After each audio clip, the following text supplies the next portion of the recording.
تعالوا نعمل مع بعض عقدة ألبريت. دي تعتبر من اسهل الربطات. هجيب خيط الليدر، تمام، اللي هو النايلون سواء بقى فلورو كربون او مونوفلامنت، واعمله مجوز كده، تمام. وبعدين هدخل الخيط الاساسي اللي هو البريد في الحلقة وامسكه معاهم بالمنظر ده. نطول البريد شوية، وبعدين ابتدي الف الطرف على الثلاث خيوط دولت بالمنظر ده كده.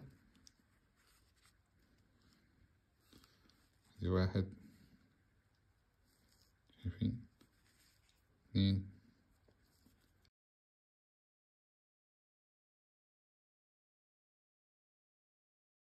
زي ما انت عايز بقى، تمانية حتى ان شاء الله، تمن هدف. وبعدين بدخل الخيط في الحلقة. خلاص، همسك طرفين الخيط البريد وطرفين النايلون مع بعض كده اهو، وابتدي اشد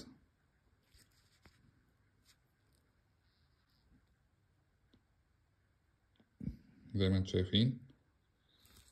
وبعد كده بسيب طرف الخيطين دولت الاساسي والليدر، واشد شدة، تمام كده. تبقى العقدة خلصت. هقص زيادة من هنا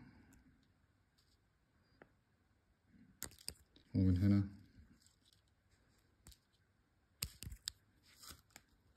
وكده تبقى العقدة خلصت. لو عايز تعرف بقى خصائص ومميزات الرابطة ديت، تمام، وتعرف باقي الربطات التانية وليك في الفيديوهات الطويلة، خش على الرابط اللي تحت واتفرج على الفيديو كامل، والسلام عليكم.